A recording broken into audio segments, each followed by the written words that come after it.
আসসালামু আলাইকুম ওয়া রাহমাতুল্লাহি ওয়া বারাকাতুহু। ইন্নাল হামদালিল্লাহ নাহমাদুহু ওয়া নাস্তাঈনুহু ওয়া নাস্তাগফিরুহু ওয়া নাউযু বিল্লাহি মিন শুরুরি আনফুসিনা ওয়া মিন সাইয়্যাতি আ'মালিনা। من يهده الله فلا مضل له ومن يضلل فلا هادي له وأشهد أن لا إله إلا الله وحده لا شريك له وأشهد أن محمدا عبده ورسوله يا أيها الذين آمنوا اتقوا الله حق تقاته ولا تموتن إلا وأنتم مسلمون يا أيها الناس اتقوا ربكم الذي خلقكم من نفس واحدة وخلق منها زوجها وبث منهما رجالا كثيرا ونساء واتقوا الله الذي تساءلون به والأرحام إن الله كان عليكم رقيبا يا أيها الذين آمنوا اتقوا الله وقولوا قولا سديدا يصلح لكم أعمالكم ويغفر لكم ذنوبكم ومن يطع الله ورسوله فقد فاز فوزا عظيما اللهم صل على محمد وعلى آل محمد كما صليت على إبراهيم وعلى آل إبراهيم إنك حميد مجيد اللهم بارك على محمد وعلى آل محمد كما باركت على إبراهيم وعلى آل إبراهيم إنك حميد মাজিদ।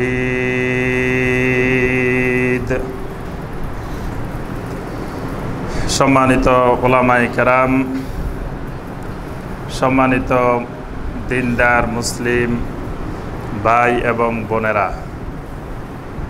আল্লাহ রব্বুল আলমিনের দরবারে কোটি কোটি শুকরিয়া যে আল্লাহ রব্বুল আলমিন আমাদেরকে 1438 হিজরি সনের 26শে শাওয়াল তারিখে সলাতুল জুমুয়া আদায় এবং খুতবাতুল জুমুয়া শোনার উদ্দেশ্যে আল্লাহ রব্বুল আলমিনের পবিত্র গড় মসজিদে উপস্থিত হওয়ার পরে কোরআনে কারীম এবং হাদিস নববী সাল্লাল্লাহু আলাইহি ওয়াসাল্লাম থেকে আল্লাহ রব্বুল আলমিনের দিন সম্পর্কে কিছু কথাবার্তা বলার এবং শোনার তৌফিক দিয়েছেন।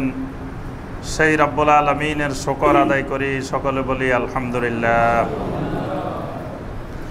সম্মানিত মুসল্লিয়ানে কেরাম, আজকের খুতবায় আমরা যে বিষয়টি আলোচনা করব ইনশাআল্লাহ, বিষয়টি হলো আল ওয়াসিলা আলা দাউইল কোরআনিল কারীম ওয়াস সুন্নাহ আন-নববিয়্যাহ, অর্থাৎ কোরআনে কারীম এবং সুন্নত নববী সাল্লাল্লাহু আলাইহি ওয়াসাল্লামের আলোকে আল ওয়াসিলা, এই বিষয়টি সম্পর্কে আমরা কোরআনে কারীম এবং নবী সাল্লাল্লাহু আলাইহি ওয়াসাল্লামের সুন্নাহ থেকে আমরা সংক্ষিপ্তভাবে আলোচনা করব ইনশাআল্লাহ। আমরা যে বিষয়টি আজকের খুতবার জন্য নির্ধারণ করেছি, বিষয়টি আমাদের এই বাংলাদেশের জন্য খুবই গুরুত্বপূর্ণ। কারণ এক শ্রেণীর অসাধু ধর্ম ব্যবসায়ী এই ওয়াসিলার কথা বলে বিশাল ধর্ম ব্যবসার কাজগুলো আঞ্জাম দিয়ে থাকে। এবং বিশেষ করে এই শব্দটি এমন একটি শব্দ ওয়াসিলা, এই শব্দটি আরবি ভাষায়ও ওয়াসিলা আছে, আবার বাংলা ভাষায়ও আছে, হিন্দি ভাষায়ও আছে, উর্দু ভাষায়ও আছে, ফার্সি ভাষায়ও আছে। কিন্তু আরবি ভাষায় ওয়াসিলা শব্দের যেই অর্থ, বাংলা, হিন্দি, উর্দু, ফার্সি ভাষায় ওই অর্থ না, দুইটার অর্থ ভিন্ন আছে। মানে বাংলা, হিন্দি, ফার্সি, উর্দু এই সব ভাষায় ওয়াসিলা শব্দের অর্থ হলো আল ওয়াসেতা। মানে ওসিলা মানে মাধ্যম, ওয়াসেতা এটাকে আরবিতে বলা হয় ওয়াসেতা, মানে মাধ্যম। আর আরবিতে যে ওয়াসিলা সেটার অর্থ হলো ভিন্ন, সেটা আলাদা জিনিস। কিন্তু শব্দ দুটা মিলে যাওয়ার কারণে শয়তান মানুষের ঈমান নষ্ট করার জন্য ওই শব্দটাকেই এই বাংলাদেশ, ভারত, পাকিস্তান এই উপমহাদেশে নিয়ে আসছে। আরবি ওয়াসিলা শব্দটিকে এটাকে বাংলা, উর্দু, হিন্দি বানায় ফেলছে। মানে বাঙালির কাছে কোরআনের আর কিছু বুঝুক আর না বুঝুক, যদি এই আয়াতটা তেলাওয়াত করা হয়, সূরা আল মায়েদার 35 নম্বর আয়াত যদি তেলাওয়াত করা হয়, যে আল্লাহ সুবহানাহু ওয়া তাআলা বলছেন, ইয়া আইয়ুহাল্লাযীনা আমানুত্তাকুল্লাহা ওয়াবতাগু ইলাইহিল ওয়াসিলা ওয়াজাহিদু ফি সাবিলিহি লাআল্লাকুম তুফলিহুন। এখানে বাঙালিকে আপনি প্রথম থেকে শুরু করে শেষ পর্যন্ত যদি অর্থ জিজ্ঞাসা করেন বলতে পারবে না। কিন্তু মাঝখানের একটা বাক্যের অর্থ বাঙালি সহজেই অনুবাদও করা লাগে না, তাফসিরও করা লাগে না, সহজেই বুঝে। সেই বাক্যটা হলো ওয়াবতাগু ইলাইহিল ওয়াসিলা।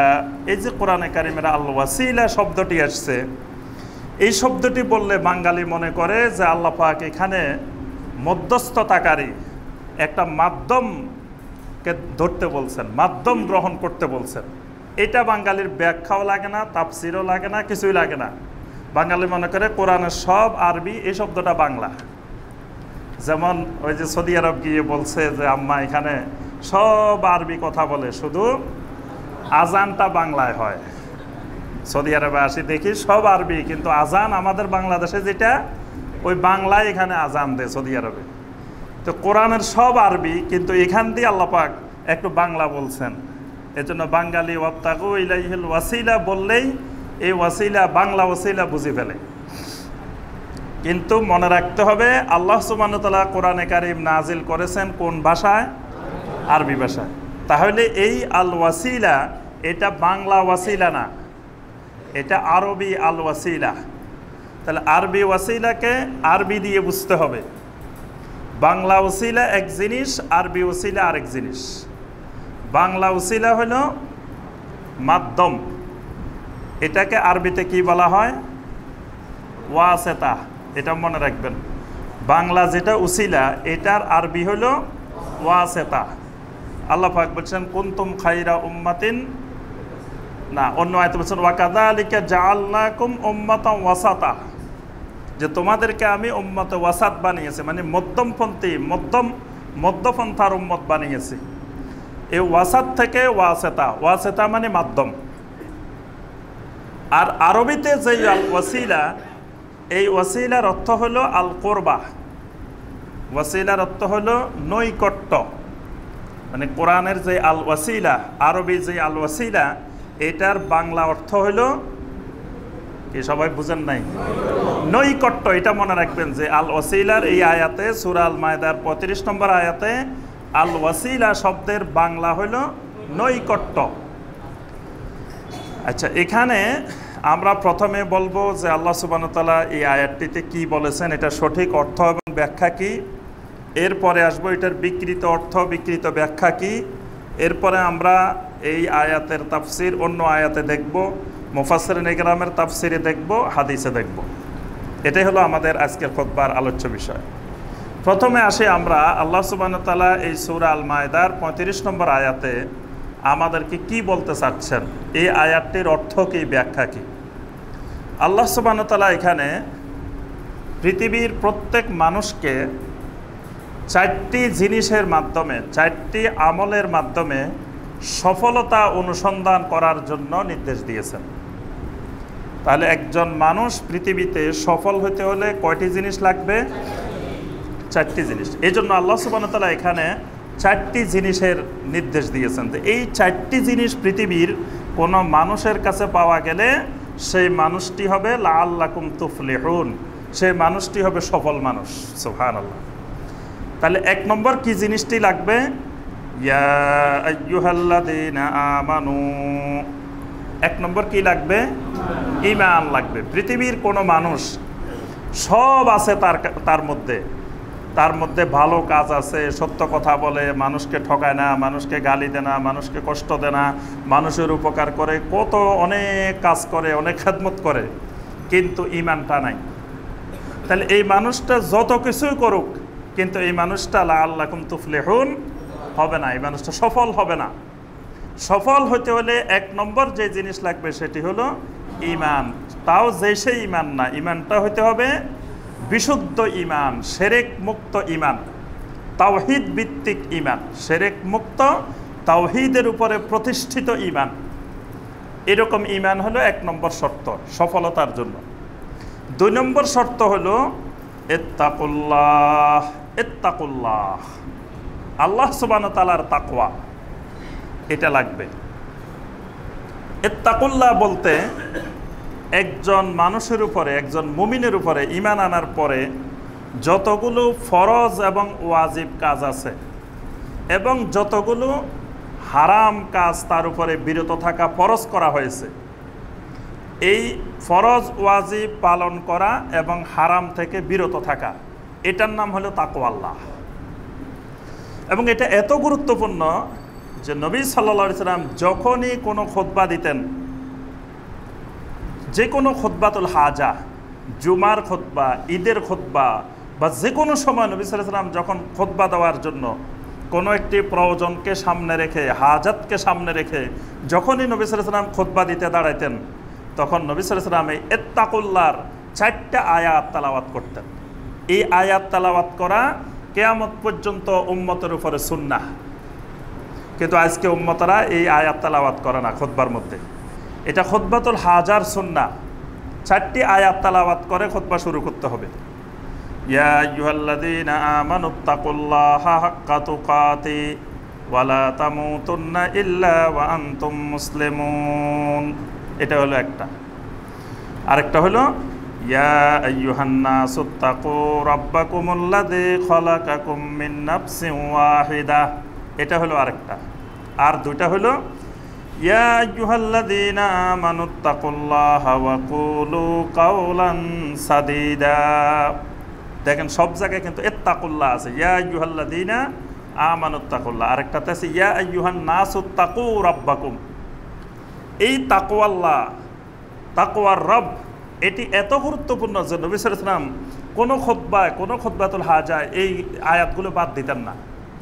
আর জুমার খুতবার জন্য পরবর্তী যে কথাগুলো বলা হবে এগুলো না হলেও যথেষ্ট। মানে এই 4টা আয়াত যদি কোনো খতিব তেলাওয়াত করেন, এই 4টা আয়াতেই খুতবার জন্য যথেষ্ট।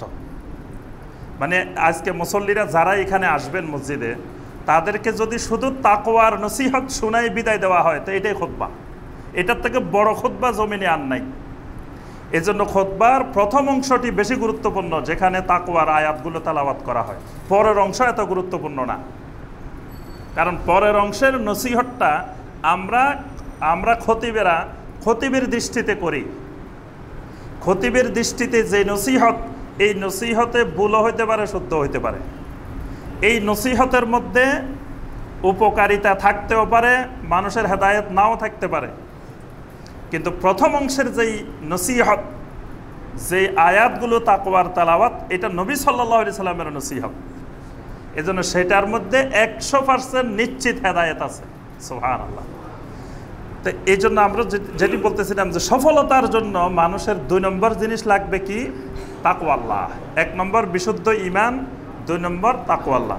3 নম্বর যে জিনিসটি লাগবে ওয়াবতাগু ইলাইহিল ওয়াসিলা, 3 নম্বর লাগবে ইবতিগাউল ওয়াসিলা। ইবতিগাউল ওয়াসিলা কি জিনিস? ইবতিগাউল ওয়াসিলা হলো তাকওয়া এবং ইবতিগাউল ওয়াসিলা দুইটা কিন্তু পাশাপাশি আসছে। তাকওয়া হলো ফরজ এবং ওয়াজিব পালন করার নাম তাকওয়া, আর ইবতিগাউল ওয়াসিলা হলো সুন্নত এবং নফল, সুন্নত, নফল, মুস্তাহাব, এগুলার নাম হলো ইবতিগাউল ওয়াসিলা। তাকওয়া হলো হারাম জিনিস থেকে বিরত থাকার নাম তাকওয়া, আর মাকরুহাত এবং সন্দেহযুক্ত জিনিস থেকে বিরত থাকার নাম ইবতিগাউল ওয়াসিলা। কথাটা বুঝতে পারছেন? দুটার মধ্যে পার্থক্য আছে, এই জন্য আল্লাহ পাক পাশাপাশি দুটা উল্লেখ করছেন। তাকওয়া হলো ফরজ এবং ওয়াজিব পালন করার নাম তাকওয়া, আর ইবতিগাউল ওয়াসিলা হলো কি, সবাই বুঝতেছেন না? সুন্নাত, মুস্তাহাব, নফল এগুলো পালন করার নাম ইবতিগাউল ওয়াসিলা, আর হারাম থেকে বিরত থাকা এটার নাম তাকওয়া। আর মাকরুহ থেকে, তারপরে আপনার সন্দেহযুক্ত যে জিনিসের মধ্যে সন্দেহ আছে এইরকম জিনিস থেকে বিরত থাকা এটার নাম হলো ইবতিগাউল ওয়াসিলা। তাহলে একজন মানুষ সফল হতে হলে ফরজ ওয়াজিব পালন করার সাথে সাথে তাকে নফল, সুন্নাত, মুস্তাহাব এগুলো পালন করতে হবে। আপনি শুধু ফরজ নামাজগুলো পড়লেন জুমার, কিন্তু জুমার পরে আরও 2 রাকাত বা 4 রাকাত সুন্নত আছে, সেই সুন্নত পড়লেন না, তাহলে কি আপনি সফল না? লাআল্লাকুম তুফলিহুন না। আপনার মধ্যে তাকওয়া আছে কিন্তু ইবতিগাউল ওয়াসিলা নাই। রমাদান মাসের সিয়াম পালন করছেন আর সারা বছর কোনো নফল সিয়াম পালন করেন না, আপনিও সফল না। আপনার মধ্যে তাকওয়া আছে কিন্তু ইবতিগাউল ওয়াসিলা নাই। আপনি শুধু যাকাত আদায় করছেন সম্পদের, কিন্তু নফল কোনো সাদাকা করেন না, গরিব মিসকিনেরা আল্লাহর ওয়াস্তে কিছু দেন না, কাউকে আল্লাহর ওয়াস্তে কিছু খাওয়ান না, মসজিদে আসলে আল্লাহর ওয়াস্তে কিছু খরচ করেন না, নফল সাদাকা করেন না, তা আপনার মধ্যে তাকওয়া আছে, ইবতিগাউল ওয়াসিলা নাই। আপনি শুধু জীবনে একবার হজ করছেন, ফরজ হজ, আর কোনো উমরাও করেন না, নফল কোনো হজও করেন না, তা আপনার মধ্যে তাকওয়া আছে কিন্তু ইবতিগাউল ওয়াসিলা নাই। কথাটা বুঝতে পারছেন দুটার? এই জন্য আল্লাহ সুবহানাহু ওয়া তাআলা দুইটা একসাথে বলছেন, ইত্তাকুল্লাহ ওয়াবতাগু ইলাইহিল ওয়াসিলা। শুধু তাকওয়ার যথেষ্ট নয়, শুধু ফরজ ওয়াজিব তোমাদের জন্য যথেষ্ট নয়, সুন্নাত, নফল, মুস্তাহাব এগুলো লাগবে। শুধু হারাম থেকে বেঁচে থাকা যথেষ্ট নয়, মাকরুহ জিনিস থেকে, যে জিনিসগুলো অপছন্দনীয়, অনেকে মনে করে এটা তো মাকরুহ, হালকা মনে করে। কেউ কয় ধূমপান করা মাকরুহ, যদিও এটা মিথ্যা কথা, ধূমপান হারাম, এটা কবিরা গুনাহ। তো মাকরুহ মনে করে অনেকে, ছোটোখাটো মনে করে যে এটা অসুবিধা নেই, এটা তো মাকরুহ। এই মাকরুহ থেকে বিরত থাকা এটার নাম হলো ইবতিগাউল ওয়াসিলা। আবার আপনার সন্দেহযুক্ত জিনিস, অনেক সময় সন্দেহ আছে কিছু কিছু জিনিসে, সুস্পষ্ট হারামের দলিলও নাই আবার হালালের দলিলও নাই, এর মাঝামাঝি সন্দেহযুক্ত জিনিস। আল্লাহ রাসূল সাল্লাল্লাহু আলাইহি ওয়াসাল্লাম বলেন, দা মা ইউরিবুকা ইলা মা লা ইউরিবুক, যে জিনিসে সন্দেহ আছে সেই জিনিস ছেড়ে দাও, ছেড়ে দিয়ে যে জিনিস সন্দেহ মুক্ত সেখানে চলে যাও। আপনি হোটেলে খাইতে গেছেন, দেখেন যে গোশত নিয়ে আসছে, এখন গোশতের মধ্যে সন্দেহ আছে, ইউরোপে বা অস্ট্রেলিয়া খেতে গেছেন বা চায়না খেতে গেছেন, এটা কি গরুর গোশত না অন্য কিছুর সন্দেহ আছে, তা আপনি সেটা খাওয়ার দরকার কি? আপনি মাছের দিকে চলে যান, সেটা খাওয়াই বাদ দিয়ে দেন, যেহেতু এটার মধ্যে সন্দেহ আছে। আপনি হোটেলে গেছেন খাইতে, মুরগি খাইবেন, এখন মুরগি নামাজি জবাই করছে না বেনামাজি জবাই করছে সন্দেহ আছে। বেশিরভাগ বেনামাজি জবাই করে, বাংলাদেশের মানুষ তো বেশিরভাগ বেনামাজি, তাহলে জবাই করছে বেশিরভাগ ধরে নিতে হবে বেনামাজি। কোনো ক্ষেত্রে হয়তো আলহামদুলিল্লাহ নামাজিও জবাই করতে পারে, তা আপনি সেটা না খেয়ে আপনি মাছ খান, মাছ তো আর নামাজি বেনামাজি জবাইয়ের কোনো প্রশ্ন নাই। তাহলে আপনি সন্দেহযুক্ত জিনিস পরিত্যাগ করে আল্লাহ রাসূল সাল্লাল্লাহু আলাইহি ওয়াসাল্লাম বলছেন সন্দেহ মুক্ত জিনিসের দিকে যাও। এই সন্দেহযুক্ত জিনিস পরিত্যাগ করে সন্দেহ মুক্ত জিনিসের দিকে যাওয়া, এটার নাম ইবতিগাউল ওয়াসিলা। এই 3টা জিনিস হইল নিজে বাঁচার জন্য, নিজে জাহান্নামের আগুন থেকে বাঁচার জন্য, নিজে সফল হওয়ার জন্য। সহি ঈমান, তাকওয়া আল্লাহ ইবতিগাউল ওয়াসিলা। আরেকটি কাজ লাগবে, দেশ জাতি উম্মাহ তাদেরকে বাঁচানোর জন্য। খালি নিজে বাঁচলে হবে না, পাশাপাশি সমাজকে বাঁচাইতে হবে, দেশকে বাঁচাইতে হবে, মুসলিম উম্মাহকে বাঁচাইতে হবে। এই বাঁচানোর জন্য 4 নম্বর আরেকটা জিনিস লাগবে, সেটার নাম ওয়াজাহিদু ফি সাবিলিহি, সেটার নাম জিহাদ ফি সাবিলিল্লাহ। এই 4টা জিনিস যদি কারো কাছে থাকে তো আল্লাহ রাব্বুল আলামিন ঘোষণা দিচ্ছেন লাআল্লাকুম তুফলিহুন, তাহলেই তোমরা অবশ্যই সফল হবে। সুবহানাল্লাহ। এখানে কয়েকটা জিনিস লক্ষণীয়। কোনো ভাই বোনকে আমরা দেখি যে নিজে জাহান্নামের আগুন থেকে বাঁচার ব্যাপারে এত তৎপর নাই, যত বেশি তৎপর মানুষকে বাঁচানোর জন্য। মানুষকে বাঁচানোর জন্য সে পাগল হয়ে গেছে, নিজে জাহান্নামের আগুন থেকে বাঁচার কোনো খবর নাই। নিজের 5 ওয়াক্ত সালাত বা জামাত হয় না, নিজের ফজরের জামাতে হাজির হইতে পারে না, এমনি মানুষকে জাহান্নামের আগুন থেকে বাঁচানোর জন্য উনি খুব তৎপর। তারপরে দেখা যায় নিজের এখনো যে ফরজ বা ওয়াজিব দাড়ি, সে দাড়িটা এখনো রাখতে পারে নাই, অর্থাৎ নিজের শরীরকে ইসলামী রাষ্ট্র বানাইতে পারে নাই, কিন্তু এমনি দেশকে ইসলামী রাষ্ট্র বানাই ফেলার জন্য খুব পাগল, যে দেশের মানুষ সব জাহান্নামে চলে যাবে, উনি এই চিন্তায় বিভোর। কিন্তু নিজে জাহান্নামের আগুনে চলে যাবে এই খবর এখনো তার হয় নাই। এই জন্য এই আয়াতটার দিকে লক্ষ্য করলে দেখবেন যে প্রথম 3টি কাজ নিজেকে বাঁচানোর জন্য, নিজেকে জাহান্নামের আগুন থেকে বাঁচাও, সহি ঈমান, তাকওয়া, ইবতিগাউল ওয়াসিলা, তিনটাই নিজেকে জাহান্নামের আগুন থেকে বাঁচানোর জন্য। আর 4 নম্বরটা হলো সমাজ, দেশ, জাতি, উম্মাহ, এদেরকে আপনি জাহান্নামের আগুন থেকে বাঁচানোর জন্য। তাহলে আগের 3টা, তাহলে 4 ভাগের 3 ভাগ নিজেকে বাঁচানোর জন্য, 4 ভাগের 1 ভাগ দেশ, জাতি, উম্মাহকে বাঁচানোর জন্য। এজন্য আগে চিন্তাগুলো করতে হবে, আমি কতটুকু জাহান্নামের আগুন থেকে বাঁচছি। আমার মাথা থেকে পা পর্যন্ত এটা একটা ইসলামী রাষ্ট্র বানাই ফেলি আমি, এটার মধ্যে যত কোরআন সুন্নাহর আইন আছে, বিধান আছে, সব ফিট করে ফেলি। আমার পরিবারটাকে একটা ইসলামী রাষ্ট্র বানাই ফেলি। আমার পরিবারের আমি প্রেসিডেন্ট বা আমি প্রধানমন্ত্রী, আমার স্ত্রী এই পার্লামেন্টের সদস্য, আমার ছেলে মেয়েরা সদস্য, বাস এখানে একটা ইসলামী রাষ্ট্র, কোরআন সুন্নাহ ভিত্তিক রাষ্ট্র হয়ে যাবে, পরিবারটা একটা ইসলামী রাষ্ট্র। অথচ নিজে পরিবারে ইসলামী রাষ্ট্রের খবর নাই, কিন্তু এমনি দেশকে ইসলামী রাষ্ট্র বানায় ফেলার জন্য খুব তৎপর। এটা হলো কোরআন সুন্নাহর সঠিক মানহাজ, সঠিক পদ্ধতি না বুঝা। আবার কেউ কেউ দেখবেন যে জেহাদের নামে সন্ত্রাসবাদ, জঙ্গিবাদ সৃষ্টি করা, যে মানুষকে জাহান্নামের আগুন থেকে বাঁচানোর জন্য, যে তাগুত থেকে রক্ষা করা, এটা সেটা। এখান থেকে দেখা যায় জামাতে নামাজের খবর নাই, রাত দিন ধূমপান করে, মানে দিনের সাথে কোনো সম্পর্কই নেই, তাকওয়াই নাই, এমনি জিহাদের জন্য পাগল। শুনছে যে জিহাদে যায় মারা গেলে বিনা হিসেবে শহীদ হয়ে যাবে। শহীদ কি এত সোজা? খালি আপনি যাই মারা গেলেই শহীদ? নবী সাল্লাল্লাহু আলাইহি সাল্লামের সাথে জিহাদ করে অনেকে মারা গেছেন, তাও শহীদ হন নাই। নবী সাল্লাল্লাহু আলাইহি সাল্লাম বলছেন হুয়া ফিন নার, সে জাহান্নামে যাবে। নবী সাল্লাল্লাহু আলাইহি সাল্লামের নেতৃত্বে জিহাদ করে জিহাদের ময়দানে মারা যায়, তাও নবী সাল্লাল্লাহু আলাইহি সাল্লাম বলছেন হুয়া ফিন নার। আর এখন আপনি এই আমলে 1400 বছর পরে কার নেতৃত্বে, কোথায়, কার নির্দেশে, কিভাবে করে আপনি জান্নাতে যাবেন? জিহাদ কি এত সহজ জিনিস? জিহাদ কে নির্দেশ দিতে পারে? জিহাদের সবাই জিহাদের নির্দেশ দিতে পারে না। আগে রাষ্ট্রপ্রধান ঠিক করতে হবে, রাষ্ট্রপ্রধান জিহাদের নির্দেশ দিবে।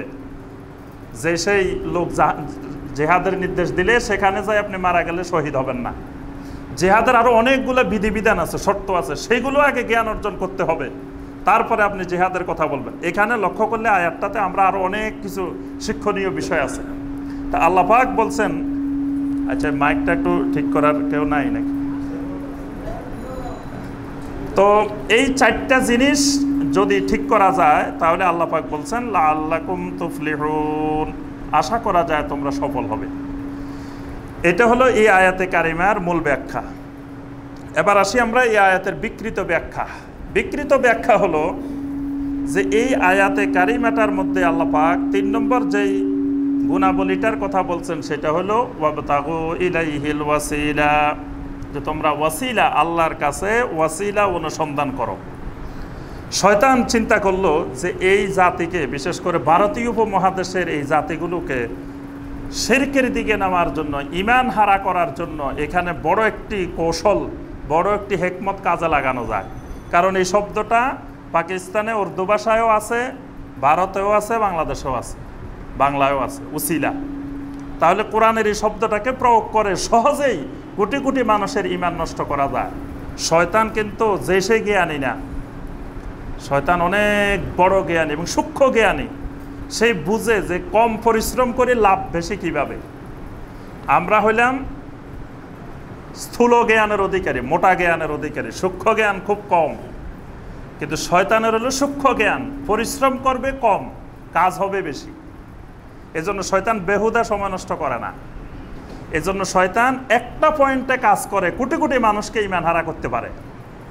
এজন্য শয়তান বাছাই করে নিছে যে সূরা আল মায়েদার 35-এর এই আয়াতটা যদি এই উপমহাদেশে কাজে লাগানো যায় তো কোটি কোটি মানুষকে ঈমান হারা করা যাবে। কিন্তু অন্য জায়গায় এটা কাজে লাগাতে পারে নাই শয়তান। মানে এই 3 ভাষার লোক ছাড়া আপনার অন্য জায়গায় এটা কাজে লাগাতে পারে নাই। আরব দেশে এটা কাজে লাগাতে পারে নাই, কারণ আরবেরা তো আল ওয়াসিলার অর্থ বুঝে, তারা আরবি মানুষ, আরবি ভাষা। তারপরে দেখেন ইউরোপ, আমেরিকা, আফ্রিকা, অস্ট্রেলিয়া, পৃথিবীর অন্যান্য জায়গায় এই আয়াত প্রয়োগ করে, কিন্তু তারা শয়তান কোনো সুবিধা করতে পারে নাই এবং আয়াত প্রয়োগের চেষ্টাও করে নাই শয়তান। কারণ জানে ওখানে এই ব্যবসা চলবে না, তারা এটা তাদের ভাষায় নাই। যেহেতু এখানকার ভাষা এটা আছে, সুতরাং এটাকে সহজে খাওয়ানো যাবে। এজন্য শয়তান বিকৃত ব্যাখ্যা করে দিল যে ওয়াবতাগু ইলাইহিল ওয়াসিলা, তোমরা ঈমান আনো, আল্লাহকে ভয় করো, পাশাপাশি তোমরা আল্লাহর কাছ থেকে বাঁচার জন্য তোমরা মাঝখান দিয়ে একজন মধ্যস্থতাকারী মানুষ নিয়োগ করে দাও। মানে আল্লাহর এবং তোমার মাঝখানে একজন মধ্যস্থতাকারী, একজন উসিলা ধরো, একজনকে মাধ্যম ধরো, তাহলে তুমি সহজে নাজাত পাই যাবে। এটা হলো শয়তানের বিকৃত ব্যাখ্যা। এই ব্যাখ্যায় কোটি কোটি মানুষ ঈমান হারা হয়েছে। এটি ঈমান ভঙ্গের 2 নম্বর কারণ। এই যে কথাটা বললাম, আল্লাহ এবং বান্দার মাঝখানে কোনো ব্যক্তিকে নিয়োগ দেওয়া, এটা ঈমান ভঙ্গের 2 নম্বর কারণ। ঈমান ভেঙে যায়, ঈমান নষ্ট হয়ে যায় আল্লাহ এবং আমার মাঝখানে যদি একজনকে দাঁড় করাই দেন, ওয়াসেতা মধ্যস্থতাকারী যদি বানিয়ে নেন, ঈমান চলে যায়। তাহলে আপনি মধ্যম বানাইতে গেছেন কিসের জন্য? আল্লাহকে পাওয়ার জন্য। মাঝখান দিয়ে আল্লাহকে না পাই আপনি মুশরিক হয়ে কবরে গেলেন। তা শয়তান কত বড় সফল! শয়তান এই সুবিধাটা কাজে লাগাইছে আরবের মুশরিকদেরকেও। আরবের মুশরিকেরা যে মূর্তি পূজা করতো, তারা কিন্তু মূর্তির পূজা করতো না, করতো আল্লাহর পূজা। নবী সাল্লাল্লাহু আলাইহি ওয়াসাল্লাম তাদেরকে সরাসরি জিজ্ঞাসা করছেন, তোমরা এগুলার পূজা করো কেন? বলছে যে আমরা এগুলার পূজা করি না, আমরা এগুলার মালিকের পূজা করি। তো তাহলে এগুলার দরকার কি? বলছে যে এগুলার দরকার হইল, আমরা হইলাম সসীম, আল্লাহ হইল অসীম। সসীম আর অসীম সরাসরি সাক্ষাৎ, দেখা সাক্ষাৎ, যোগাযোগ এটা সম্ভব না। এটার মাঝখানে একটা মধ্যস্থতাকারী লাগবে। এরা হলো আমাদের মধ্যস্থতাকারী। এই মধ্যস্থতাকারী নিয়োগ করার কারণে আরবের মুশরিকেরা সব জাহান্নামী, সব কাফের, সব মুশরিক। ঠিক একই কায়দায়, সেম কায়দায় আমাদের এই উপমহাদেশেও শয়তান বুদ্ধি শিখাই দিল যে তোমাদের মাঝখানে মধ্যস্থতাকারী নিয়োগ দাও, উকিল ব্যারিস্টার নিয়োগ দাও। তাহলে কিয়ামতের ময়দানে কেউ জাহাজে তুলে, কেউ নৌকায় তোলে, কেউ ট্রেনে তোলে, কেউ বাসে তোলে, তোমাকে জান্নাতে নিয়ে যাবে। তাহলে সুবিধা, আমি এত কষ্ট করা লাগলো না, কিছু লাগলো না। এই জন্য দেখবেন এই দেশের মানুষ কোটি কোটি টাকা খরচ করে উকিল ব্যারিস্টারের পিছনে, কোটি কোটি টাকা। যত ছায় দিতে রাজি আছি আমি, কিয়ামতের ময়দানে আমাকে নিতেই হবে, জাহাজে তুলতেই হবে, জাহাজে না উঠে থাকা যাবে না। এজন্য দেখবেন কোটি কোটি টাকা খরচ করে, নিজে আমলেরও খবর নাই, নিজে সুদের সাথে, ঘুষের সাথে, বিভিন্ন অপরাধের সাথে জড়িত। এগুলা থেকে মুক্তি পাওয়ারও কোনো চিন্তা নাই। কারণ চিন্তা দরকার কি? আমার তো উকিল আছে, ব্যারিস্টার তো নিয়োগ করে রাখছি, জাহাজ তো ঠিক করা আছে, টিকিট কাটা আছেই, কিয়ামতের ময়দানে বাস জাহাজে উঠে জান্নাতে চলে যাব। এই সুবিধা কাজে লাগানোর জন্য এই উপমহাদেশের কোটি কোটি মানুষ পাগল। অথচ ঈমান ভঙ্গের 2 নম্বর কারণ, মান জাআলা বাইনাহু ওয়া বাইনাল্লাহি ওয়াসায়েত, যেই লোক আল্লাহ এবং তার মাঝখানে কোনো মধ্যস্থতাকারী নির্ধারণ করে, তার ঈমান ভেঙে যায়। ইয়াদউহুম ওয়া ইয়াসআলুহুমুশ শাফাআ ওয়া ইয়াতাওয়াক্কালু আলাইহিম, ওই মধ্যস্থতাকারীর কাছে দোয়া করে, কিছু দরকার, ছেলে মেয়ে হচ্ছে না, তখন ওই দরবারে চলে যায়, দরবারে গিয়ে বলে যে বাবা আমার ছেলে মেয়ে হচ্ছে না, আমার ছেলে মেয়ে দেন। বাস দোয়া করছে, তার ইমান চলে গেছে। ওয়াইয়াস আলুহুম শাফা, তাদের কাছে শাফাত চায় যে বাবা হুজুর আপনি কি আমাদের দিন একা একা যাইতে পারবেন না, আমাকে কিন্তু জাহাজে তুলতেই হবে, আপনি আমাকে রেখে চাইয়েন, আবার জাহাজ স্টার্ট দিয়ে দিবেন। ওয়াইয়াস আলুহুম শাফা, তাদের কাছে শাফাত কামনা করে। ওয়াইয়া তাওয়াক্কালু আলাইহিম, তাদের উপরে তাওয়াক্কুল করে, বলে যে আমাকে একটু দেখে রাখবেন, আমি একটা গাড়ি কিনছি, আমার গাড়িটা একটু দেখে রাখবেন, গাড়িটা যে কোনো সময় রাস্তা অ্যাক্সিডেন্ট হতে পারে। বাস কবরের থেকে হুজুরে দেখে রাখতেছে। ওয়াইয়া তাওয়াক্কালু আলাইহিম, আল্লাহকে দেখে রাখার দায়িত্ব দেওয়া হয় নাই, দায়িত্ব দেওয়া হয়েছে কাকে? যিনি কবরে আছেন তাকে দেখে রাখার দায়িত্ব দেওয়া হয়েছে। ওয়াইয়া তাওয়াক্কালু আলাইহিম, আল্লাহর উপরে তাওয়াক্কুল না করে কবরবাসীর উপরে তাওয়াক্কুল, শিরকি তাওয়াক্কুল। ফাকাদ কাফারা ইজমাআন, ইজমার ভিত্তিতে সবার ঐক্যমতে এই লোক কাফের হয়ে গেছে। আল্লাহ পাক কোরআনে কারিমে সূরা জুমারের 2 এবং 3 নম্বর আয়াতে বলছেন ওয়াল্লাযীনা তাখাযু মিন দুনিহি আউলিয়া মা না'বুদুহুম ইল্লা লিয়ুকাররিবুনা ইলাল্লাহি যুলফা। আল্লাহ রাব্বুল আলামিন বলেন ওয়াল্লাযীনা তাখাযু মিন দুনিহি আউলিয়া, যারা আল্লাহ রাব্বুল আলামিনকে বাদ দিয়ে অন্য আউলিয়া, অন্য অভিভাবক নির্ধারণ করে নিয়েছে, অভিভাবক ধরে নিয়েছে। ইত্তাখাযু মানে ধরছে, কাকে ধরছে? আউলিয়া, আউলিয়া ধরছে। দেখেন একবার কোরআনের আয়াতের সাথে সেম মিল, বলে যে পীর ধরতে হবে, পীর ধরা ফরজ, যার পীর নেই তার পীর শয়তান। এই কথাটাও শিখাইছে শয়তান। শয়তান দেখেন কত সুন্দর করে শিখাই দিছে যে পীর ধরতে হবে, না ধরলে তোমার পীর শয়তান। কথাটা শয়তানে শিখাই দিছে যে তোমরা এইভাবে বলো। আল্লাহ পাক সেম এই কথাটাই বলছেন ওয়াল্লাযীনা তাখাযু মিন দুনিহি আউলিয়া, যারা আল্লাহ রাব্বুল আলামিনকে বাদ দিয়ে আউলিয়া ধরে, আউলিয়া নির্ধারণ করে। কি জন্য করে? মা না'বুদুহুম ইল্লা লিয়ুকাররিবুনা ইলাল্লাহি যুলফা, তারা বলে আমরা তো তাদের ইবাদত করি শুধুমাত্র এই উদ্দেশ্যে তারা আমাদেরকে আল্লাহর নিকটবর্তী করে দিবে, আল্লাহর নিকটে নিয়ে যাবে। মানে আমরা নিজে আমল দিয়ে, নিজের কাজকর্ম দিয়ে আল্লাহর নিকটে যাওয়ার সামর্থ্য নাই, ওই আউলিয়ারা আমাদেরকে আল্লাহর নিকটে নিয়ে যাবে। এই জন্য আমরা মাঝে মাঝে আউলিয়াদের কিছু ইবাদত করি। ইবাদত বলতে আউলিয়াদের জন্য নজর করি, মানত করি, তারপরে মাঝে মাঝে কোরবানি করি, ওরস করি, কত কিছু করি আমরা। উদ্দেশ্য হলো লিয়ুকাররিবুনা ইলাল্লাহি যুলফা, তারা আমাদেরকে আল্লাহর নিকটবর্তী করে দিবে। তাহলে এটা কার আকীদা, কার চিন্তাধারা? কাফেরদের, মুশরিকদের। সূরা ইউনূসের 18 নম্বর আয়াত আল্লাহ পাক বলেন ওয়ায়াবুদুনা মিন দুনিল্লাহি মা লা ইয়াদুররুহুম ওয়া লা ইয়ানফাউহুম, তারা আল্লাহ রাব্বুল আলামিনকে বাদ দিয়ে এমন সব লোকের ইবাদত করে মা লা ইয়াদুররুহুম ওয়া লা ইয়ানফাউহুম, তারা তাদের কোনো ক্ষতিও করতে পারে না, উপকারও করতে পারে না। ওয়ায়াকুলুনা হাউলাই শুফাউনা ইনদাল্লাহ, আর বলে কিয়ামতের ময়দানে আল্লাহর নিকটে এরা আমাদের জন্য সুপারিশ করবে। সুপারিশের জন্য এরা মানুষের, আল্লাহর মাখলুকের ইবাদত করে, মাখলুককে ধরে, যে উদ্দেশ্য কি? যে এরা কিয়ামতের দিন আমাকে সুপারিশ করে জান্নাতে নিয়ে যাবে। নাউযুবিল্লাহ। এই বৈশিষ্ট্যটা আল্লাহ পাক বলছেন কাদের? কাফেরদের, মুশরিকদের বৈশিষ্ট্য এটা। মুশরিকেরা এই কাজটা করে, মুশরিকেরা মধ্যস্থতা ধরে এই জন্য যে কিয়ামতের দিন যাতে তাকে সুপারিশ করে জান্নাতে নিতে পারে। তাহলে এই যে বিকৃত ব্যাখ্যা, এই বিকৃত ব্যাখ্যার দ্বারা মানে ঈমান ভেঙে যায়, ঈমান নষ্ট হয়ে যায়। কেউ যদি আল্লাহ এবং তার মাঝখানে কোনো মানুষ, কোনো জিন, কোনো ফেরেশতা, কোনো নবী রাসূল, কোনো ওলিয়া উলিয়া, কোনো সালেহীন, কাউকে যদি আল্লাহ এবং তার মাঝখানে মধ্যস্থতাকারী হিসাবে নিয়োগ করে, মধ্যস্থতাকারী ধরে, তাহলে সকলের ঐক্যমতে তার ঈমান নষ্ট হয়ে যায়। তাহলে শয়তান অতি সুকৌশলে কোরআনের আয়াত দিয়ে, মানে দেখেন ঈমান নষ্ট করার কৌশলটা কি? কোরআনে কারিমের আয়াত দিয়ে ঈমান নষ্ট করার কৌশল। এবার আসি আমরা এই আয়াতে কারিমার ব্যাখ্যা। প্রথম ব্যাখ্যা দেখব আমরা তাফসিরুল কোরআন বি আয়াতের রহমান। কোরআনে কারিমের এক আয়াত আরেক আয়াতের ব্যাখ্যা। এক আয়াতে আল্লাহ পাক সংক্ষেপে বলেন, এটা আরেক আয়াতে গিয়ে আল্লাহ সুবহানাহু ওয়া তাআলা ব্যাখ্যা করেন। এটাকে বলা হয় তাফসিরুল কোরআন বি আয়াতের রহমান। রহমানের এক আয়াত দিয়ে আরেক আয়াতের ব্যাখ্যা। আল্লাহ পাক সূরা আল ফাতিহার মধ্যে শিখিয়েছেন সিরাতাল্লাযীনা আনআমতা আলাইহিম, আনআমতা আলাইহিম, যে আপনি যাদেরকে নিয়ামত দিয়েছেন, কাদেরকে নিয়ামত দিয়েছেন, এখানে কিন্তু আল্লাহ পাক ব্যাখ্যা করেন নাই, কিন্তু অন্য আয়াতে গিয়ে আল্লাহ পাক ব্যাখ্যা করে দিয়েছেন। এরা কারা? মিনান নাবিয়্যিন ওয়াস সিদ্দীকিন ওয়াস শুহাদাই ওয়াস সালিহিন। এরা হলো নাবিয়্যিন, সিদ্দীকিন, শুহাদা, সালিহিন।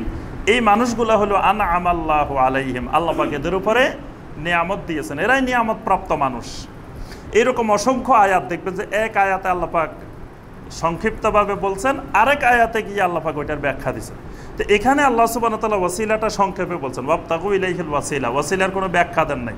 কিন্তু সূরা বানী ইসরাঈলের ৫৬ এবং ৫৭ নম্বর আয়াতে আল্লাহ পাক এটার ব্যাখ্যা দিয়েছেন। কুল উদউল্লাযীনা যাআমতুম মিন দুনিহি ফালা ইয়ামলিকুনা কাশফাদ দুররি আনকুম ওয়ালা তাহবিলা। আল্লাহ রাব্বুল আলামিন বলেন, রাসূল আপনি ওই মানুষগুলোকে বলে দিন যারা আল্লাহ রাব্বুল আলামিনকে বাদ দিয়ে তাদের ধারণায় যারা এমন এমন মানুষের কাছে, ফেরেশতাদের কাছে দোয়া করে, কোনো কিছু কামনা করে, ফালা ইয়ামলিকুনা কাশফাদ দুররি আনকুম, তারা তোমাদের থেকে কোনো ধরনের বিপদ আপদ, অনিষ্টকর জিনিস দূর করার কোনো মালিকানা নাই, ক্ষমতা রাখে না। ওয়ালা তাহবিলা, তোমাদের বিপদ আপদকে পরিবর্তন করে দেওয়ারও কোনো ক্ষমতা নাই। অর্থাৎ তারা যাদের কাছে দোয়া করতেছে, এখানে বিশেষ করে আল্লাহ পাক ঈসা আলাইহিস সালাম, তারপরে ওজাইর আলাইহিস সালাম, তারপরে এরকম আরও ইব্রাহিম আলাইহিস সালাম, অর্থাৎ এই সকল নবী রাসূলদের মূর্তি বানিয়ে মুশরিকরা ইবাদত করত, তাদের কাছে দোয়া করত।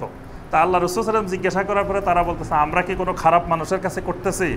এরা বিরাট বিরাট আল্লাহর নবী ছিলেন, ইব্রাহিম আলাইহিস সালামের মতো নবী, তা আমরা ইব্রাহিম আলাইহিস সালামের কাছে দোয়া করতেছি, আমরা ঈসা আলাইহিস সালামের কাছে দোয়া করতেছি, আমরা মারিয়ামের কাছে দোয়া করতেছি, আমরা কি কোনো খারাপ মানুষের কাছে দোয়া করতেছি? তা আল্লাহ পাক বলতেছেন, এরা যাদের কাছে দোয়া করতেছে আপনি তাদেরকে বলেন, তারা নবী হোক আর রাসূল হোক, যত বড় মানুষই হোক, তারা তোমাদের কোনো বিপদ আপদ দূর করার, পরিবর্তন করার ক্ষমতা তাদের নাই। উলাইকাল্লাযীনা ইয়াদউনা ইয়াবতাগুনা ইলা রাব্বিহিমুল ওয়াসিলা, বরং তোমরা যাদের কাছে দোয়া করতেছ তারাই আমি আল্লাহর কাছে দোয়া করে, মানে তারাই আমি আল্লাহর মুখাপেক্ষী, তারাই দোয়া করে আমার কাছে। কিসের দোয়া করে? ইয়াবতাগুনা ইলা রাব্বিহিমুল ওয়াসিলা, তারা আমি আল্লাহর কাছে ওয়াসিলা প্রত্যাশা করে, ওয়াসিলা কামনা করে। কারা? ওই নবী রাসূলরা, বিরাট বিরাট বুজুর্গরাও আমি আল্লাহর কাছে ওয়াসিলা তালাশ করে। এই ওয়াসিলাটা কি? এরপরে আল্লাহ পাক ওয়াসিলার ব্যাখ্যা দিয়েছেন, আইয়ুহুম আকরাবু ওয়া ইয়ারজুনা রাহমাতাহু ওয়া ইয়াখাফুনা আযাবাহু। এই ওয়াসিলাটা যেটা করেন নবী রাসূলেরা, সেটা হলো আইয়ুহুম আকরাবু, তারা কিভাবে আল্লাহর নিকটবর্তী হবে, এই নিকটবর্তী হওয়ার চেষ্টা করতে থাকে। ওয়া ইয়ারজুনা রাহমাতাহু, তারা আল্লাহর রহমতের প্রত্যাশা করে। ওয়া ইয়াখাফুনা আযাবাহু, আল্লাহর আযাবকে তারা ভয় করে। তিনটা বৈশিষ্ট্য আল্লাহ পাক বলেছেন, এই তিনটাই হলো ওয়াসিলার ব্যাখ্যা। মানে ওয়াসিলার প্রথম অর্থ হলো আল কুরবা, যে তারা আমলের মাধ্যমে কত বেশি আমল করে আল্লাহর নিকটবর্তী হওয়া যায় এই চেষ্টা করতে থাকে নবী রাসূলেরা, সালেহিনেরা। ওয়া ইয়ারজুনা রাহমাতাহু, আল্লাহর রহমতের প্রত্যাশা করে। ওয়া ইয়াখাফুনা আযাবাহু, আল্লাহর আযাবকে ভয় করে। রহমতের প্রত্যাশা করে, আযাবকে ভয় করে, বেশি বেশি আমল করে, এটার নাম ওসিলা। কথাটা বুঝতে পারছেন? এখানে আল্লাহ পাক ব্যাখ্যা দিয়েছেন, ওই নবী রাসূলেরা কোন ওসিলা তালাশ করে, সেটা হলো তারা এত বেশি আমল করে। আমলটা করে কেন? আল্লাহর রহমতের প্রত্যাশায় এবং আল্লাহর আযাবের ভয়ে, আর যাতে আল্লাহর নিকটবর্তী হওয়া যায়। তাহলে আল্লাহর নিকটবর্তী হওয়ার মাধ্যমটা কি? ওসিলা। ওসিলাটা হলো আমলে সালেহ, মানে আল্লাহর নিকটবর্তী হওয়ার মাধ্যম হলো আমলে সালেহ। আল্লাহর নিকটবর্তী হওয়ার মাধ্যম কোনো মানুষ, কোনো জিন, কোনো ফেরেশতা না। কথাটা বুঝতে পারছেন? আল্লাহর নিকটবর্তী হওয়ার, আপনি যত বেশি আমলে সালেহ করবেন তত বেশি আল্লাহর নিকটবর্তী হবেন। এই আমলে সালেহটা আল্লাহর নিকটবর্তী হওয়ার মাধ্যম। কিন্তু কোনো ব্যক্তি আল্লাহর নিকটবর্তী হওয়ার মাধ্যম না। কোনো মানুষকে ধরলেন আপনি আল্লাহর নিকটে যাওয়ার জন্য, কোনো মানুষ আপনাকে আল্লাহর নিকটেও নিতে পারে না, দূরেও সরাতে পারে না।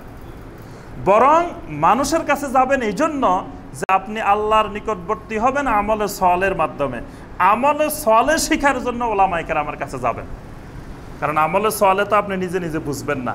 আমলে সওয়ালেটা ওলামায়ে কেরামদের থেকে শিখবেন, অর্থাৎ ওলামায়ে কেরামের কাছে যাবেন এলেম শিখার জন্য। ওলামায়ে কেরামের কাছে এই উদ্দেশ্যে যাবেন না যে ওই আলেম আমাকে আল্লাহর নিকটবর্তী করে দিবে। ওই আলেমের কোনো ক্ষমতা নাই তিনি আপনাকে আল্লাহর নিকটবর্তী করে দিবে অথবা আল্লাহর রহমত থেকে দূরে সরাই দিবে, এইটার কোনো ক্ষমতা তার নাই। তার থেকে আপনি আমলে সওয়ালে কিভাবে করবেন, ওই আমলে সওয়ালের এলেম শিখবেন। এটাকে আল্লাহ পাক এখানে ব্যাখ্যা দিচ্ছেন যে ওই আম্বিয়া আলাইহিমুস সালাম এবং সালেহিনেরা এই কাজটাই করতেন যে আইয়ুহুম আকরাবু, তারা আল্লাহর নিকটবর্তী কিভাবে হওয়া যায়, কোন আমল বেশি করলে আল্লাহ বেশি খুশি হয়, কোন আমলের ফজিলত বেশি, ওই আমলগুলো তারা করতে থাকতেন কারণ আল্লাহর নিকটে যাওয়ার জন্য। তাহলে আমরা এই আয়াতে কারিমায় ওয়াসিলার ব্যাখ্যা পেলাম। এবার আসি আমরা তাফসির কারকদের ব্যাখ্যা। তাফসির কারকদের মধ্যে আমরা কয়েকটা তাফসিরের ব্যাখ্যা দেখব। একটা হলো তাফসিরে তবারি। তাফসিরে তবারির বৈশিষ্ট্য কি বলেন দেখি? তাফসিরে তবারির বৈশিষ্ট্যটা কি? কেন আমরা এক নম্বরে তাফসিরে তবারি দেখব? আহলুস সুন্নাহ ওয়াল জামাতের প্রথম তাফসির, আল্লাহর জমিনের সর্বপ্রথম আহলুস সুন্নাহ ওয়াল জামাতের তাফসির। ইমাম তবারি রাহমাহুল্লাহ 310 হিজরিতে ইন্তেকাল করেন। তিনি এই তাফসিরটাই সর্বপ্রথম লিখেছেন, 3000 পৃষ্ঠার তাফসির। এবং তার ছাত্রদেরকে তিনি বলছিলেন যে আমি একটা তাফসির লিখবো 30,000 পৃষ্ঠা। ছাত্ররা বলছে যে আমাদের এত ধৈর্য নাই এত এলেম শিখার, আপনি একটু সংক্ষেপ করেন। তো তখন তিনি বলছেন ঠিক আছে আমি 3000 পৃষ্ঠায় এই তাফসিরে তবারি লিখবো, তবে 30,000 পৃষ্ঠার সব জিনিসগুলো 3000-এর মধ্যে নিয়ে আসবো। সুবহানাল্লাহ। তাফসিরে তবারি। এরপরে আমাদের আহলুস সুন্নাহ ওয়াল জামাতের আরেকটি গুরুত্বপূর্ণ তাফসির হলো তাফসিরে কুরতুবী, তাফসিরে ইবনে কাসির। এই তিনটা তাফসিরেই এই ওয়াবতাগু ইলাইহিল ওয়াসিলার ব্যাখ্যাটা কি এসেছে। তিনটা তাফসিরে এই ওয়াবতাগু ইলাইহিল ওয়াসিলার যে ব্যাখ্যা এসেছে তা হলো ওয়াবতাগু ইলাইহিল ওয়াসিলা ইয়াকুলু ওয়াতলুবুল কুরবাতা ইলাইহি। ওয়াবতাগু ইলাইহিল ওয়াসিলার অর্থ হলো ওয়াতলুবুল কুরবাতা ইলাইহি, আল্লাহর নিকটে আল্লাহর নৈকট্য অনুসন্ধান করো, নৈকট্য তলব করো, কুরবাত তলব করো। কুরবাত মানে নৈকট্য অনুসন্ধান করো। ওয়া মানাহু বিমা ইয়ারদিহি, কুরবাত মানে হলো বিমা ইয়ারদিহি, কি কি কাজ করলে কি কি আমল করলে আল্লাহ রাজি খুশি হয়, ওই কাজ অনুসন্ধান করো যে কোন আমল করলে আল্লাহ খুশি হবে। যে জুমায় আসলাম, তো জুমায় আসি আমি কোন কোন আমল করলে আমার আল্লাহ বেশি খুশি হবেন। যে এখানে এসে আমি খুতবা চলতেছে, এখান দিয়ে ধরেন আমি খুতবা না শুনে রাস্তায় যায় দাঁড়ায় রইলাম, তো রাস্তায় দাঁড়ায় থাকা বেশি আল্লাহর সন্তুষ্টি না খুতবা শোনা বেশি সন্তুষ্টি? তাহলে এখানে আমি কোনটাতে বেশি সন্তুষ্টি সেটা অনুসন্ধান করতে থাকবো। তারপরে আপনার 2 রাকাত নামাজ পড়লাম, নামাজের পরে তাড়াতাড়ি বাসা গিয়ে খেয়ে দিয়ে ঘুমায় যাওয়া এটা বেশি সন্তুষ্টি না ফরজের পরে আরও 4 রাকাত পড়ে যাওয়া এটা বেশি সন্তুষ্টি? এই বেশি সন্তুষ্টির অনুসন্ধান করাটাই ওয়াসিলা। কথাটা বুঝতে পারছেন? এরপরে এই অর্থের সমর্থনে মুফাসসিরিনে কেরাম অনেকগুলো কবিতা আনছেন, অনেকগুলো কথাবার্তা এনেছেন আরবদের। এরপরে ইবনে আব্বাস রাদিয়াল্লাহু তাআলা আনহুমা, মুজাহিদ, আতা, আবু ওয়াইল, হাসান বসরি, কাতাদা, তারপরে আব্দুল্লাহ ইবনে কাসির, সুদ্দি, ইবনে জায়েদ, সুফিয়ান আস-সাউরি, তাদের সকল মুফাসসিরিনে কেরাম, এরা সবাই সাহাবী এবং তাবেঈনদের মুফাসসিরিনে কেরাম, তারা সবার ঐক্যমত হলো যে লা খিলাফা বাইনাল মুফাসসিরিনা ফি, তারা বলেন যে একজন মুফাসসিরিনও এই ব্যাপারে দ্বিমত পোষণ করেন নাই যে ওয়াবতাগু ইলাইহিল ওয়াসিলার অর্থ হলো তাকাররাবু ইলাইহি বিতাআতিহি ওয়াল আমল বিমা ইয়ারদিহি, অর্থাৎ তোমরা আল্লাহর নিকটবর্তী হও বিতাআতিহি, আল্লাহর আনুগত্যের মাধ্যমে, ওয়াল আমল বিমা ইয়ারদি, ওই আমলের মাধ্যমে আল্লাহর নিকটবর্তী হও যে আমল করলে আল্লাহ খুশি হন। সুবহানাল্লাহ। তাহলে আবার ওয়াবতাগু ইলাইহিল ওয়াসিলার অর্থ বুঝতে পারছেন যে এমন আমল যেই আমলে আল্লাহ খুশি হয়, বিতাআতিহি, আল্লাহর এমন আনুগত্য যেই আনুগত্যে আল্লাহর নিকটে যাওয়া যায়, এই আনুগত্য এই আমল। অর্থাৎ এটার মূল কথা হলো সুন্নত, মুস্তাহাব, নফল ইবাদত বন্দেগী বেশি করা, এবং মাকরুহ, তারপর সন্দেহযুক্ত জিনিস, এগুলা থেকে দূরে থাকা, এটার নাম হলো ওয়াসিলা। আচ্ছা, আমাদের দেশের প্রসিদ্ধ তাফসির, যেটা আলিয়া কওমি সব মাদ্রাসায় পড়ানো হয়, তাফসিরে জালালাইন, এটা সব মাদ্রাসায় পাঠ্যসূচি। তাফসিরে জালালাইনের মধ্যে বলা হয়েছে, আল ওয়াসিলা মা ইউকাররিবুকুম ইলাইহি মিনাত তাআ। ওয়াসিলা হলো ওই জিনিস যেই আনুগত্যের মাধ্যমে আল্লাহর নিকটে যাওয়া যায়। আল্লাহর যে আনুগত্যের মাধ্যমে আল্লাহর নিকটবর্তী হওয়া যায়, ওই আনুগত্যের নাম হলো ওয়াসিলা। এটা কোন তাফসিরের ব্যাখ্যা? তাফসিরে জালালাইন। আমাদের দেশের সিলেবাসভুক্ত তাফসির হলো তাফসিরে বাইজাবি। তাফসিরে বাইজাবির মধ্যে বলা হয়েছে, ওয়াবতাগু ইলাইহিল ওয়াসিলা আই মা তাতাওয়াসসালুনা বিহি ইলা সাওয়াবিহি ওয়াজ-যুলফা মিনহু মিন ফি'লিত তাআত ওয়া তারকিল মাআসি। তাফসিরে বাইজাবির মধ্যে বলা হয়েছে যে ওয়াবতাগু ইলাইহিল ওয়াসিলার অর্থ হলো এমন কাজ করা যেগুলোর মাধ্যমে বেশি বেশি সওয়াব হয়, বেশি বেশি আল্লাহর নিকটে যাওয়া যায়। মিন ফি'লিত তাআত, আল্লাহর আনুগত্যের মধ্য থেকে ওই কাজগুলা বেশি করা যেগুলার সওয়াব বেশি, যেগুলার আল্লাহর নিকটে সহজে যাওয়া যায়। ওয়া তারকিল মাআসি, এবং আল্লাহর নাফরমানি ছেড়ে দেওয়া, এটার নাম হলো ওয়াবতাগু ইলাইহিল ওয়াসিলা। আরেকটি তাফসির আমাদের দেশের মাদ্রাসাগুলোর পাঠ্য আছে, তাফসিরে কাশশাফ। তাফসিরে কাশশাফের মধ্যে ব্যাখ্যা দেওয়া হয়েছে যে লিমা ইয়াতাওয়াসসালু বিহি ইলাল্লাহি তাআলা মিন ফি'লিত তাআত ওয়া তারকিল মাআসি, অর্থাৎ আল্লাহর আনুগত্য বেশি বেশি করা, আল্লাহর নাফরমানি ছেড়ে দেওয়া, এটার নাম হলো ওয়াবতাগু ইলাইহিল ওয়াসিলা। তাহলে দেখেন আমাদের দেশে যে তাফসিরগুলো পাঠ্যসূচি আছে, সেই তাফসির বলতেছে, কোনো তাফসির বলে নাই যে কোনো মানুষ ধরা, কোনো নেককার মানুষকে ধরা বা সালেহীন মানুষকে ধরা, কোনো বুজুর্গকে ধরা, এইটা ওয়াবতাগু ইলাইহিল ওয়াসিলা। এই ব্যাখ্যা কোনো তাফসিরে আসে নাই। তাহলে বোঝা যাচ্ছে এই ব্যাখ্যার তাফসির কারককে ইবলিস। এটা তাফসিরে ইবলিসে পাওয়া যায়। ইবলিসের তাফসিরে আছে যে ওয়াবতাগু ইলাইহিল ওয়াসিলা মানে একজন মানুষ বা একজন বুজুর্গ, একজন দিনদার, একজন সালেহীন মানুষকে ধরতে হবে তুমি নাজাত পাইতে হইলে। এইটা কোরআনে কারিমের পৃথিবীর কোনো তাফসিরে এটা পাওয়া যায় না। অথচ কিন্তু এটা আমাদের সমাজে খুব প্রচলিত। মূর্খ মানুষ, সে দিনের কিছু জানুক আর না জানুক, এটা কিন্তু জানে, যে এটা জানে যে সে কাউকে না কাউকে ধরতে হবে, নাও নাজাত পাওয়া যাবে না। হ্যাঁ, তাহলে এই ব্যাখ্যাটা সম্পূর্ণ ওয়াবতাগু ইলাইহিল ওয়াসিলার বিকৃত ব্যাখ্যা এবং ঈমান হারানোর ব্যাখ্যা। এরপরে আমরা আসি হাদিস থেকে দেখব, কয়েকটা হাদিস দেখে আমরা শেষ করে দিব। হাদিসে মূলত ওয়াসিলা শব্দটা হাদিসেও আসছে, কোরআনে যেমন আসছে হাদিসেও আসছে, কিন্তু কোরআনের ওয়াসিলা হাদিসের ওয়াসিলা দুটো এক জিনিস না। কোরআনে তো আমরা দেখলাম ওয়াসিলা আসছে নফল ইবাদত বন্দেগীর জন্য, ওয়াসিলা শব্দটা আল্লাহ ব্যবহার করছে, কিন্তু হাদিসে ওয়াসিলা ব্যবহার করা হয়েছে জান্নাতের একটা বিশেষ জায়গার নাম ওয়াসিলা। জান্নাতের মধ্যে আল্লাহ পাক একটা জায়গা নির্ধারণ করেছেন, যেই জায়গাটার নাম হলো ওয়াসিলা। এই জায়গাটা কার জন্য? একমাত্র মুহাম্মদ রাসূলুল্লাহ সাল্লাল্লাহু আলাইহি ওয়াসাল্লামের জন্য। এটার আরেক নাম হলো মাকাম মাহমুদ। মাকামে মাহমুদ, এটার আরেক নাম হলো ওয়াসিলা। যেমন আমরা কয়েকটি হাদিস দেখি। সহিহ আল বুখারীর 4350 নম্বর হাদিস। আল্লাহ রাসূল সাল্লাল্লাহু আলাইহি ওয়াসাল্লাম বলেন, মান ক্বালা হিনা ইয়াসমাউন নিদা, যে ব্যক্তি আযান শোনার পরে বলবে আল্লাহুম্মা রাব্বা হাযিহিদ দাওয়াতিত তাম্মা ওয়াস সালাতিল কাইমা আতি মুহাম্মাদানিল ওয়াসিলা ওয়াল ফাদিলা ওয়া বা'সহু মাকামান মাহমুদানিল্লাযী ওয়া'আদতা। এটাই হলো আযানের দোয়া। কিন্তু আমাদের দেশে আবার একটু বেশি আছে। হ্যাঁ, এখান দিয়ে আছে আতি মুহাম্মাদানিল ওয়াসিলা ওয়াল ফাদিলা ওয়াদ দারাজাতার রাফিয়া। এটা হাদিসে নাই, এটা বাঙালিরা বানাইছে। তারপরে আরেকটা আছে এখান দিয়ে আল্লাহুম্মা রাব্বা হাযিহিদ দাওয়াতিত তাম্মা ওয়াস সালাতিল কাইমা ওয়াদ দারাজাতার রাফিয়া ওয়ারযুকনা শাফাআতাহু ইয়াউমাল কিয়ামা। এই বাক্যও কিন্তু হাদিসে নেই। এই দুইটা বাক্য সংযুক্ত, বাংলাদেশের সংযুক্ত করা হয়েছে এটা। আর ইন্নাকা লা তুখলিফুল মিয়াদ এখানে বুখারীতে আসে নাই, কোন কোন রাওয়ায়াতে আসছে, এটা অন্য অন্য হাদিস।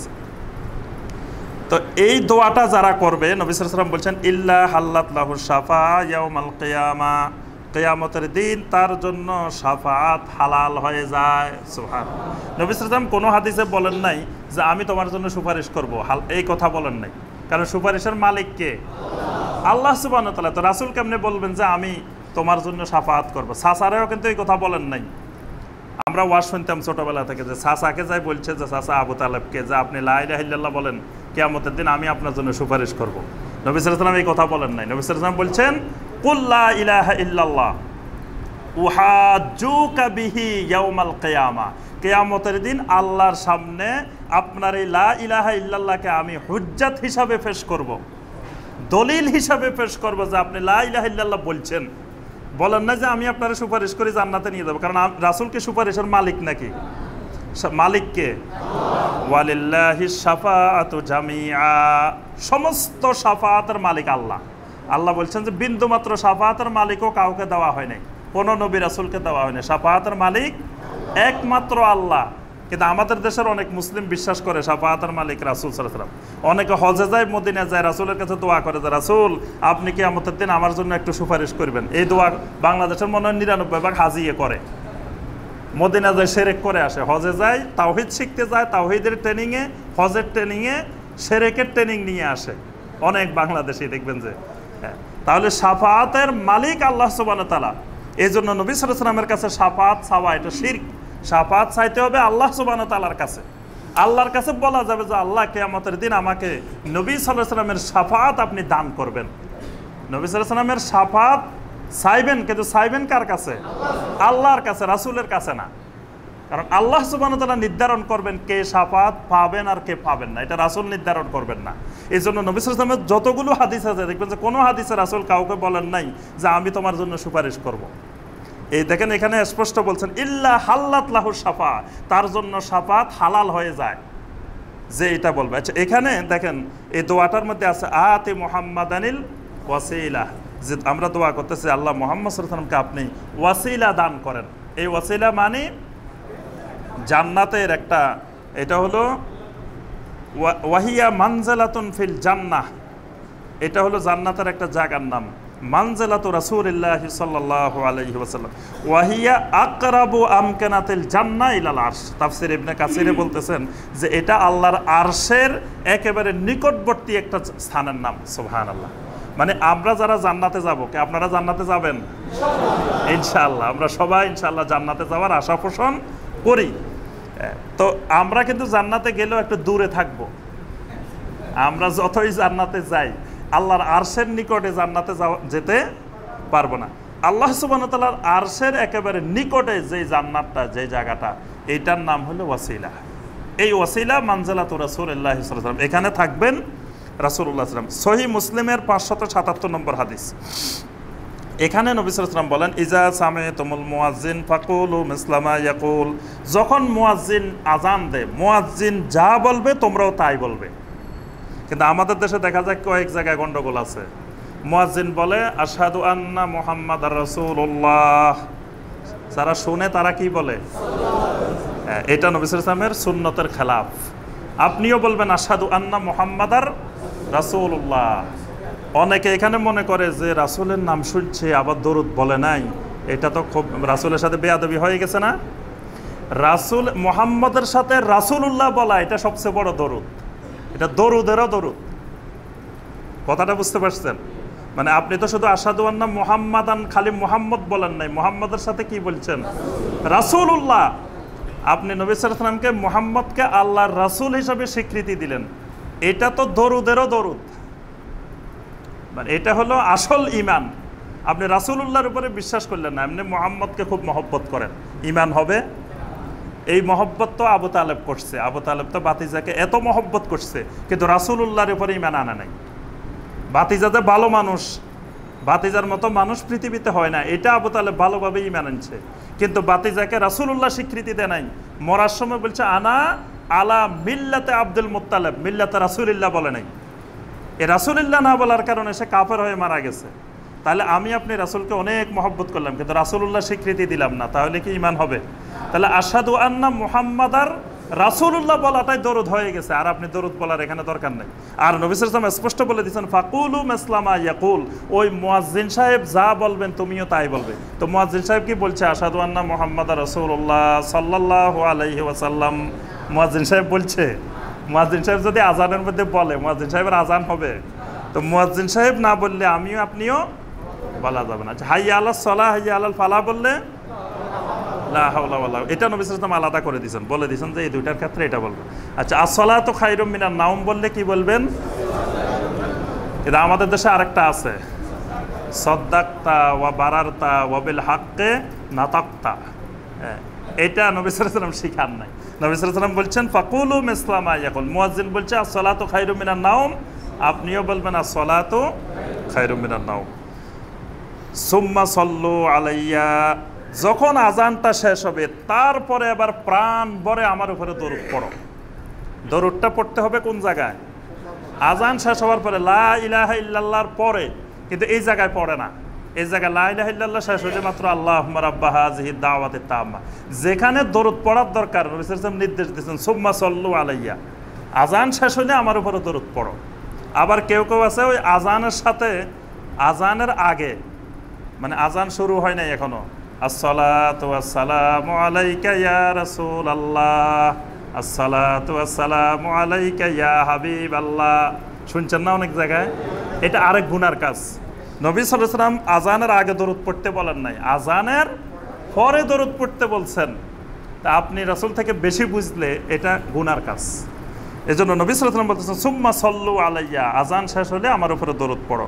ফা ইন্নাহু মান সাল্লা আলাইয়া সালাতান সাল্লাল্লাহু আলাইহি আশরা, কারণ আমার উপরে যে একবার দরুদ পড়ে আল্লাহ রাব্বুল আলামিন তার উপরে 10টি রহমত বর্ষণ করেন। সুবহানাল্লাহ।